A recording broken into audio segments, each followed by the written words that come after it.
రోజులు మీరే స్వయంగా తిరగాల్సిన అవసరం లే. ఉన్న కార్యవర్గాన్ని 5 జిల్లాలకు పంపిణీ చేసుకుంటారా ఎట్లా చేసుకుంటారో కానీ ప్రతి బిడ్డ ఇది ప్రకారం కావాల్సి ఉంటే ప్రభుత్వంలో ఉన్న పెద్దగా వయసులో మీ అందరికి చిన్నవాడినైనా బాగా ఉన్నారనే మాట మనం చేస్తా ఉన్నా.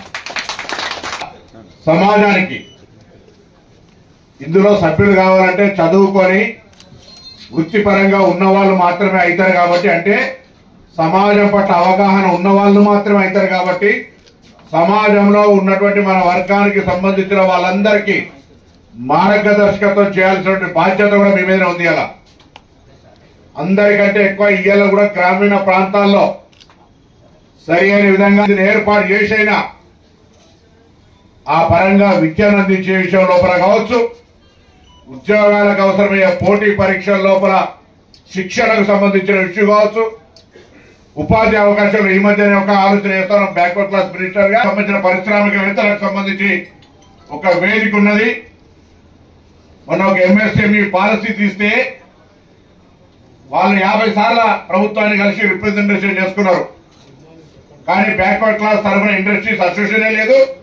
దానికి సంబంధించిన ఒక రూపకల్పన జరుగుతుంది. అందులో మీరు ఉత్సాహంగా చొరవలు పెట్టండి. పారిశ్రామికవేత్తలందరూ సమీకరించి మిగతా వాళ్లకు మార్గదర్శకత్వం చేసేది జరగాలి. అంటే ఇక్కడ 3 విద్య, సమాజం పట్ల అవగాహన కలిగిస్తూ, ఉపాధి అవకాశాలకు ఉద్యోగరీత్యా కాంపిటేటివ్ ఎగ్జామ్స్ లో శిక్షణ ఇస్తూ, పారిశ్రామికంగా కూడా అంటే ఒక అభివృద్ధి సమాజంలో ఒక వ్యవస్థలో మనం పోటీ తత్వంలో నిలబడాలంటే ఒంటికాల మీద నిలుచుంటే సరిపోదు. వృత్తిపరంగానో, విద్యాపరంగానో, లేదా ఉద్యోగ పరంగానో, పరిశ్రమ పరంగానో కాదు, అన్ని రకాలుగా 4 రకాలుగా వ్యవస్థలో నిలబడితే మనము మన సంఘం కూడా పటిష్టంగా ఉండగలుగుతుందనే మాట సందర్భంగా మనం చేస్తూ తప్పకుండా మీ అందరికి విజ్ఞప్తి చేస్తా ఉన్నా. 100 రోజుల్లో 1,00,000 సభ్యత్వం తీసుకునే దిశగా నేను మళ్ళీ మిమ్మల్ని అందరినీ మీ కార్యవర్గాన్ని నైట్కి బ్రేక్ఫాస్ట్ పిలుస్తా. ఆ రోజు పెద్దలందరూ కూడా పిలుస్తా. మళ్ళా మాజీ మంత్రి రాజేశ్వర గౌడ్ గారిని, సీనన్నను, గంగాధర అన్నను, సత్యనారాయణ గౌడ్ గారిని, శ్రీకాంత్ గౌడ్ గారిని, సత్యనారాయణ గారిని, బాలలక్ష్మి గారిని, ఇంకా వేదిక మీద ఉన్న పెద్దలు కావచ్చు, ఐఏఎస్ అధికారులు కావచ్చు, కుల సంఘాల ప్రతినిధులు 100-200 మంది ఎవరెత్తునో లిస్ట్ అవుట్ చేసి మీ కార్యవర్గంతో పిలిచి కార్యాచరణ తీసుకుని మీరు అయింది అన్న రోజు 2 రోజుల సమయం నాకు ఇవ్వండి. కార్యాచరణ 33 జిల్లాలకు ఒకరోజు టీం పోతారు. దానికి వ్యవస్థ ఎట్లా మనం ప్లానింగ్ చేసుకున్నారు. ఒక ఓటర్ మ్యాపింగ్ అంటే మేము ఎలక్షన్స్ 60 ఓట్లు ఒక మనిషిని పెట్టుకోండి.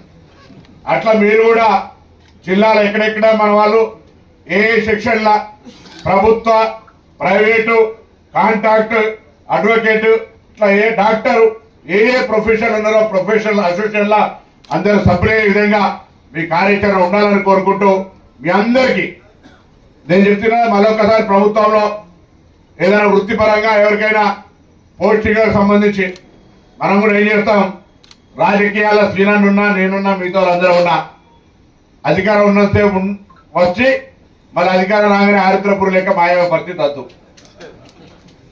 ఎవరు ఎప్పుడు ఉంటారో ఎట్లుంటారో ఇది డిఫరెంట్ బంధుత్వం కాబట్టి మన వాళ్ళు ఎప్పుడు అందరూ లైవ్ ఉండేదంటే అందరికి ఎప్పుడు సహకారంగా ఆశీర్వచనం. మీరు ఎవరెవరు నేను చెప్పిన గతంలో కూడా గోపా మీటింగ్ లా అన్న చెప్పిన ఇందిరా పార్క్ లా 3 రకాల వస్తువులు ఉంటాయి. ఒకటి బుద్ధి ఉంటుంది, బుద్ధి ఉన్న బుద్ధి ఏంటి, కొంతమంది సమయం ఉంటుంది, సమయం ఏంటి, కొంతమంది లక్ష్మీ కటాక్షం ఉంటుంది, లక్ష్మీ కటాక్షం ఏంటి. ఇక 3 మా దగ్గరనే ఉంటాం. మాకు పని పడ్డప్పుడు చేయకపోతే తిడతాం అంటే దాని మీద సీనన్న తర్వాత చెప్పుకోవచ్చు.